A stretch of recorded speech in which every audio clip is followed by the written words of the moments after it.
Best baked ground beef recipe. Quick, easy to make, and incredibly delicious. For this recipe, I'm going to use 1 3/4 pounds of ground beef. Next, add 1 finely grated onion to a bowl. Also add 1 grated carrot, which will give it a special flavor. And include chopped fresh herbs to taste. It can be green onions, parsley, or cilantro, depending on your preference. Here I'm also using 2 finely chopped garlic cloves because I like a stronger flavor. Add some chopped red bell pepper, which adds color and aroma to the mixture. Place all these ingredients into a large bowl. Now add 3 grated large potatoes. They help give structure and texture to the beef. Then crack 2 eggs and mix them into the preparation. Now let's season everything with our dry ingredients. Start with 1 teaspoon of salt to enhance the flavors. Add 1 teaspoon of paprika, which can be sweet or spicy, depending on your taste. And finish with half a teaspoon of freshly ground black pepper. Mix everything with your hands, as this helps the ingredients blend better with the meat. This hands-on process ensures a more even mixture and makes the preparation much easier.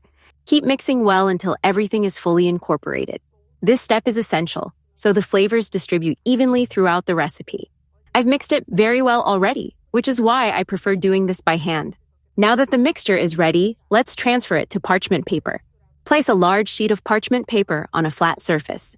Put the meat mixture on the paper and start spreading it with your hands.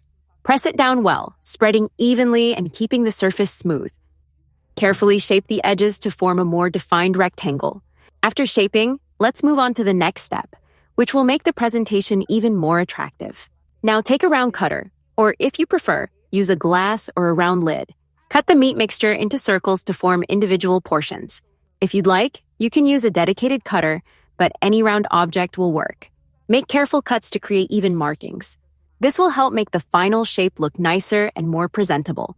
Gently remove the cut pieces so they don't lose their shape. See how pretty the shape turns out with a little care.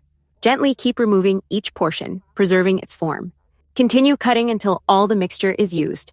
This step is really simple, quick, and practical. Plus, you can choose the portion size based on your needs. Make as many as you want, depending on how many people you're serving. See how easy it is to shape? Carefully slide the spatula underneath the meat to lift it off the paper.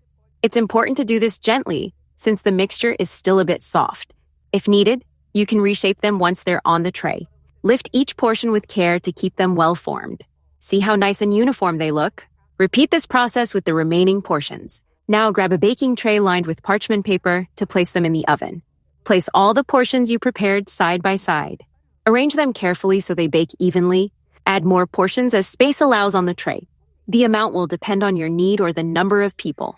Prepare a generous batch because this recipe is truly irresistible. Everyone will definitely want seconds. Now reshape each one with your hands again. Make a gentle circular motion to round out the shape. See how beautiful they look. You can even press them a bit to make them firmer. With a spoon, make small marks on the surface for an extra touch. Now place them in a preheated oven at 350 degrees Fahrenheit for 30 minutes. I've just taken them out of the oven. They're well cooked, golden, and just right to serve. And now I'll show you the result of this baked ground beef. Look how beautiful it turned out. Nicely golden with a crispy outside. It's dry, flavorful, and perfect to go with fluffy rice. A true delight that will please the whole family.